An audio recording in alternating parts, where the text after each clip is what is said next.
Hello YouTube, BlackMaleASMR here. Hey, I just bought a motorcycle. So, and a few people already know. I put it on Facebook, and Instagram. But yeah, I'm gonna make a video for y'all. Try to make it ASMR style about the reason I bought this and the reason I chose this over other motorcycles.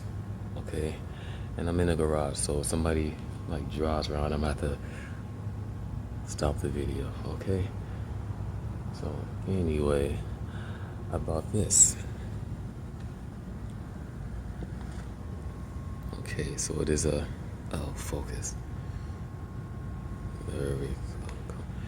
It's a Ducati Panigale V2. So there it is, right there, Panigale V2, 2020. Now the reason I got this is because, well, it's Italian, and I prefer Italian vehicles because Italian vehicles are full of emotion. They're very emotional. Okay, they're cars and they're motorcycles. And I'm addicted to that emotion. So, also, I see Japanese motorcycles everywhere, and I just don't trust their reliability. I don't. And since they're everywhere, they're very common, and it was just nice to have something different, because this is called the V2 because of the engine. It has a 2-cylinder engine. Well, I can't really show it to you, but it has a 2-cylinder engine, a 90-degree angle. Ducati for the longest time was calling it an L-twin, but now there's been a big debate whether it should be a V-twin or an L-twin. So, and by the way, if you are interested in knowing how to shift, right here is the clutch lever. So you pull this in, okay, so you can switch gears. And this is the clutch pedal. So after you pull that lever in, you push this down to go to first gear. And then you put your toe under her and pull up to go to second, and third, fourth, fifth, sixth. And to go back down, you just put your toe above it, and 5, 4, 3, 2, 1. Okay. Neutral is in between 1 and 2. So it'd be like if you're in first gear, I'm gonna do like a half step up, and now put you in neutral. If you're in second, you go like a half down, now put you in neutral. Neutral is sometimes difficult to find, and that's okay. Different bikes feel different, so you'll have to get used to it. So, the reason I bought this over a Japanese bike or a German bike or an Austrian bike, and I'm strictly talking about super sports, not those cruisers or adventure bikes or cafe bikes or anything. I'm talking strictly super sports. So like I said, Japanese bikes are too common. I see them everywhere, heard them everywhere. I also don't like how the owners, not all of them, but the majority of the owners of those bikes behave. I really don't like how they behave. They be terrorizing people over here, and I don't want to be associated with that crowd. And I know this, I want to talk about the numbers too, because a lot of people don't talk about this. Now, these start at in US dollars about $16,500. Okay, so my particular bike cost $21,000, a little over $21,000. It's because from the factory it came with a few options, and I'll go over those right now. Like, first is right here. Okay, so this is the actual clutch. That's the clutch. This was an optional clutch protective cover. Now it's part carbon fiber and Kevlar. It has Kevlar inside of it too. So just in case this bike tips over, this will protect the clutch. So it looks nice and it's actually functional. It actually does a good job of protecting. Not that I've tested it. But this, I don't know the prices offhand. I forgot the prices. Cost a few $100s. Another option was this. So it's a carbon fiber front mud guard. This was completely useless, but the only reason I got it is because they put this on at the factory. But this did cost a few $100s extra. And I would have preferred the glossy carbon fiber. This is the matte carbon fiber finish. I'm not too fond of, but it's okay. But really, this only saved like a few ounces, which is kind of stupid and useless. Another option was this. It's dirty right now. It's getting rotten. I bought this September 10th, by the way. But I've been riding I rode a few hundred miles in the past week. This was an optional higher windscreen. So it's higher and it has a smoky tint to it. And that costs a few $100s. Normally, the screen is about like right there. And it's clear, like completely clear. But this was higher and it's a smoky screen. So this gives better aerodynamics when you're going at a high rate of speed. It doesn't really matter if it's smoky or not, because when you're riding, you're not supposed to be looking through this anyway. This is strictly for aerodynamics. Even in the owner's manual it says do not look through her because it could cause injury. And that's no joke. If you hit a bump and you're looking through her, it could like possibly snap your neck. So what else? The other option. This is an option that I actually wanted. Now I have the racing exhaust. I don't have the full exhaust, but I have the racing. I'll go on the other side. Okay, so I have the Akrapovič slip-on.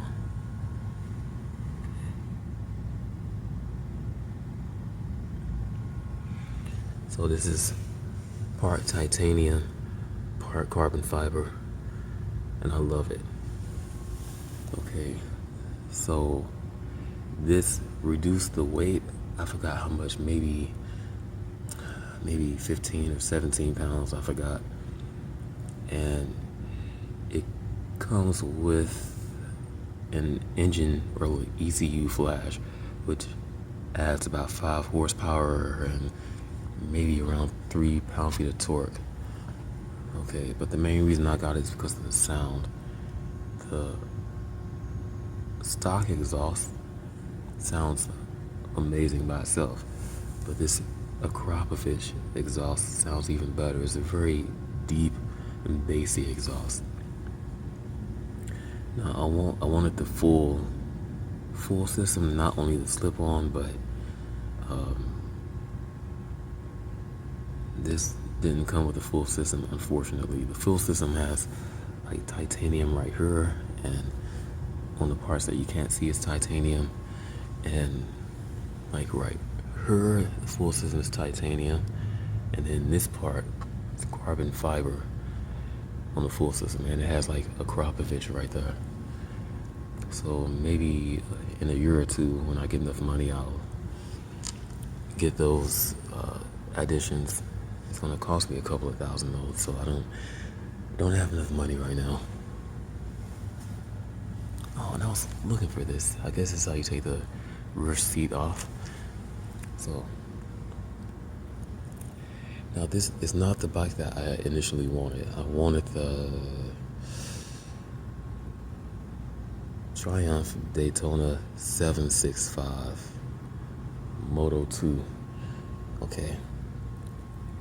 And that's what I went there to get, but I realized that only comes with one seat without an option of making it a two-seater. I hated that. So I saw this and I remember, and just to let y'all know, this is completely different from the 959 Panigale. I test rode the 959 Panigale in 2017 and it was horrible. That's why I ended up getting the Triumph Daytona 675R, which got stolen 3 weeks later. And I don't have to worry about this getting stolen because where I live now, I have a garage, which is great.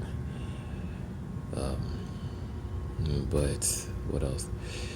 Yeah, so I test rode this and I was worried because in my mind, I was like, this is going to be the same as the 959 Panigale. But I got on this and within the first 10 seconds, I could definitely feel the difference. This is a completely different bike. The only thing that stayed the same was the engine. And people get the numbers wrong too about the engine. They say that this is 155 horsepower, which is 5 higher than the 959. Okay, that is true for the non-American models. In America, the 959 had the underbelly exhaust, so it had 155 horsepower. In Europe, they had the 2 canisters on the side, and that reduced it by 5 horsepower, so they only had 150. So now all across the board, it's 155, and the regular exhaust is just a single exhaust that comes like right here, but I have the dual exhaust from Akrapovič. Also, since I have this exhaust, it boosted mine up to 160 horsepower. But yeah, this is completely different from the 959. I remember the 959, I rode, it was 45 degrees Fahrenheit outside. And that thing, it got so hot, it felt like somebody had a blowtorch shooting right at my balls. It was bad. It was really bad. And the seat was very different. The seat felt like I was sitting on a brick.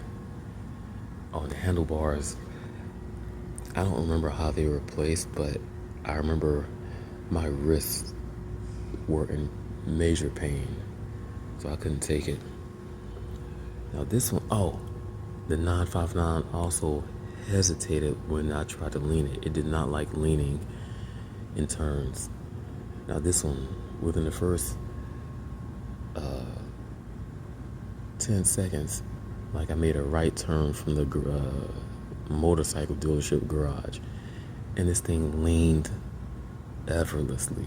It was beautiful, man. So the handling is much better. It leans better because they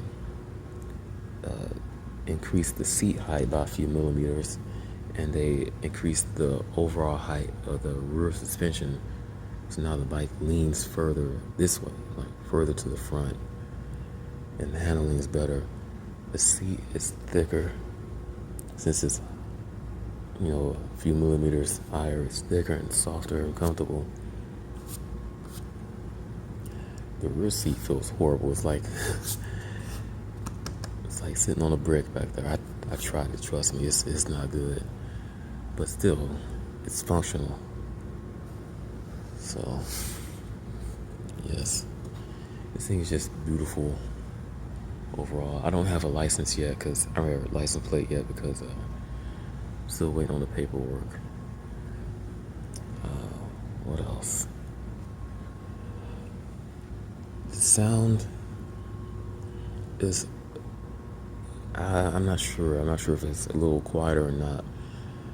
But what I can tell you is that the sound, like I said earlier, is very bassy. And that's one of the reasons I got this. Like,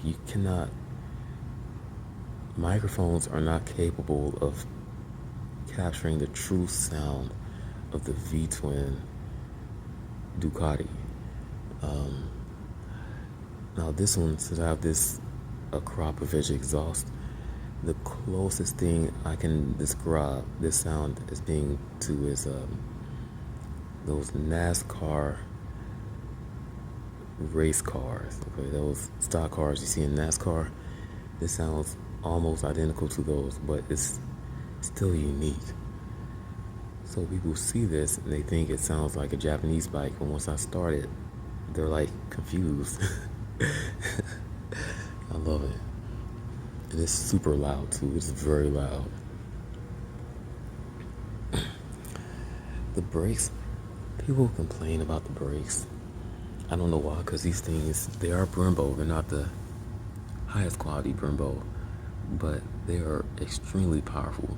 And it's Brembo on the back too. Let me see. Let's see. But I don't really care because I like to use engine braking. So I use a combination of engine braking and the rear brake. So I rarely use the front brake. I only use that in emergencies. And by the way, this is how you control the front brake right there. Front brake, throttle. This one doesn't turn, it's just there for you to hold on to. Rear brake.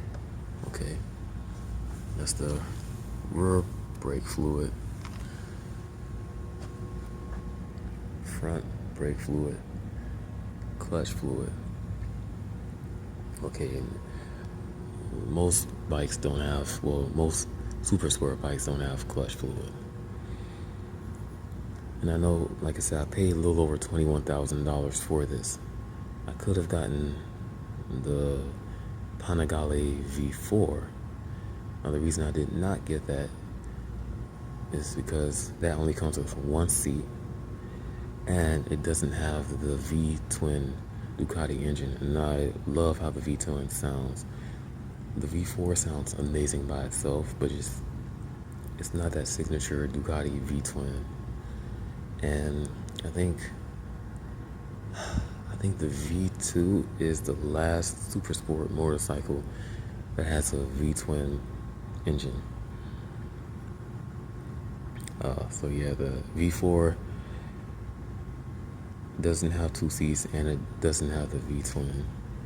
And a lot of people think that the V4 is heavier, but it's not. The V2 is actually heavier than the V4. Probably about maybe 2 pounds heavier than the base model V4. What else? I'm trying to think. Now this does get hot. Okay, like earlier I said, I rode the 959 Panigale in 2017, and it was 45 degrees outside, and it literally felt like a blowtorch was aimed at my balls. Now the reason these feel hot is because the exhaust for the rear cylinder head comes right here. It comes out through her, goes this way, and then goes down to the rest of the exhaust. And you know, it's like fire right there, right under your seat. Also, this is the rear cylinder. Okay, so this gets hot, exhaust gets hot. This heat shield does absolutely nothing. It's just plastic with has some kind of metal. I don't know what kind. Maybe aluminum. The clutch also gets hot, like very hot. This engine gets up to the highest I've seen it so far is 219 degrees Fahrenheit, and it's like right there. So your legs are just on fire. But this still does not get as hot as the 959 Panigale. Okay, so it was 45 degrees outside when I test rode that. When I first test rode this, and this is the actual bike I did test ride, it was 92 degrees outside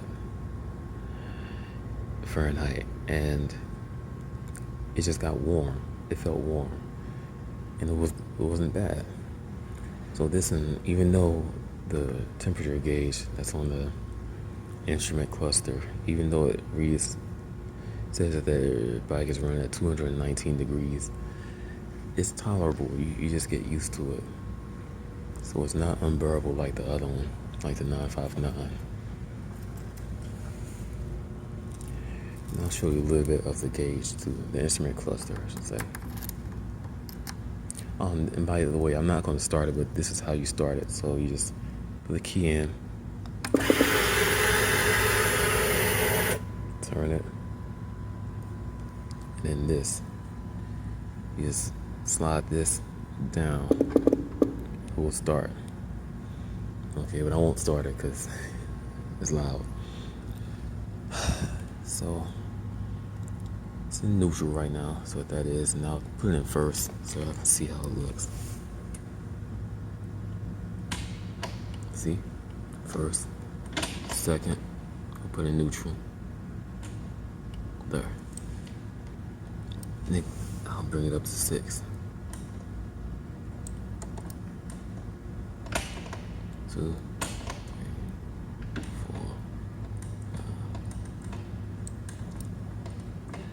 It won't let me go higher. When the engine's running, I can't go all the way up to 6. So, let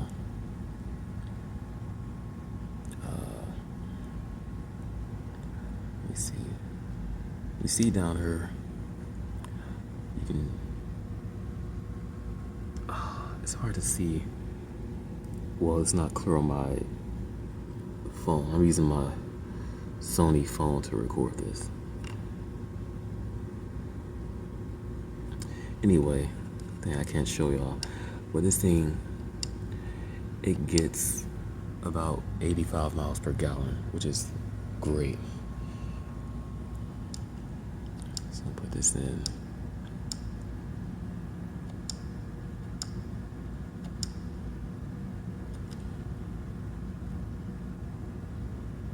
Average. There. Now, and I was changing that with this. Okay. Now, if I hold this in, okay, you see it says mode, enter. Just hold it. Okay, and again, you can't see it.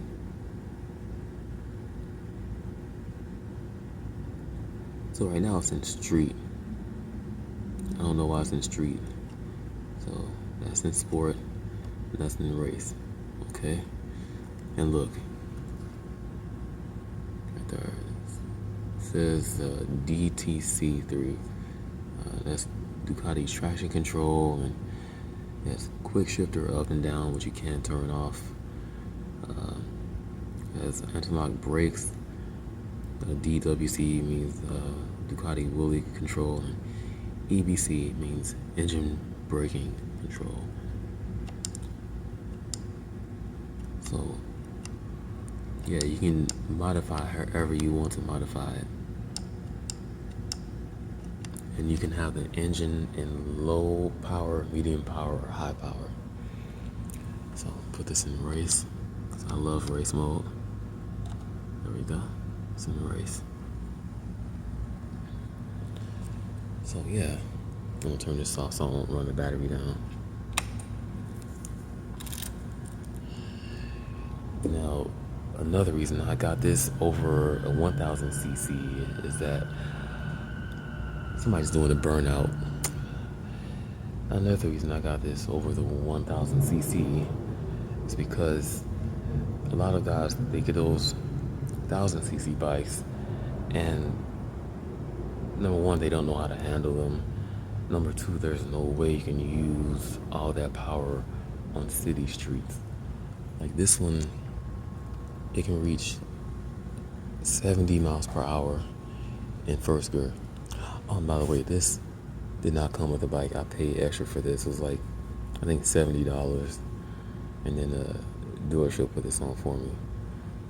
And again, it's matte carbon fiber. I would have rather had like glossy carbon fiber, but they didn't have the design that I wanted. This weighs 440 pounds with all the fluids in it. But yeah, a 1000cc is faster on some tracks, but not all tracks, but some tracks. But you see these guys on YouTube with these 1000cc bikes bragging about how they're faster than like the 600cc bikes and stuff like that. But the only way they can demonstrate that is when they go illegal speeds. So if you have to do something illegal to prove a point, then you've already failed. Okay? So in my city, in St. Louis, there is no road where you can go over 70 miles per hour without being in ticket territory. So like I said, this can max out in first gear by going 70 miles per hour. It's not that I go everywhere in first gear, but if this can do that, then there's no point of having a 1000cc unless I'm going to the track or something. And I don't plan on bringing this to a track. Well, not a regular track. I do plan on drag racing this maybe in a year or two. There's a drag strip over in Illinois. It's about 20 minutes away from where I live. So I might do that. Other than that, I don't have any plan on taking this to a regular track because I just don't have the time or the money or the equipment. I don't have one of those racing suits because you need those if you're taking this to a regular track. But yeah, I'm very, very happy with this purchase, and I don't have a car. The reason I got this instead of a car, oh, the price. Okay, like I said, this is over $21,000. I'm paying $387 per month for this. I put a $2,000 down payment on it. And I paid $500 for gap insurance. Now, this is something that most people don't talk about. The insurance. The cheapest I could find for this was $250 per month. Okay, the most expensive, there are a couple of insurance companies charging $420 per month. I was like, y'all are crazy. I don't even pay that much for my motorcycle. So cheapest is $250. I'll keep looking though. So for you young guys out there, you can start on a bike like this because it has the engine power modes. And you can have it at a low power setting, and then when you're ready, you bring it up. But you have to consider the insurance payments. If you cannot afford it, then start on a cheaper bike. And then after a year, your insurance will be cut in half. Then you can go to a higher level bike, and you can afford the insurance. My insurance is so expensive because last time I had motorcycle insurance was 3.5 years ago. But I've had car insurance, and car insurance is very different. Yeah, so if you're looking for a bike, get a quote. Like if you see a bike you like, get a quote for insurance first, and then just do a budget and make sure you can afford the bike payments and the insurance payments. Okay. I think that's everything. If you have any questions, let me know. Okay. I'm going to head out. And as always, Godspeed on the Devil's Thunder. Bye-bye.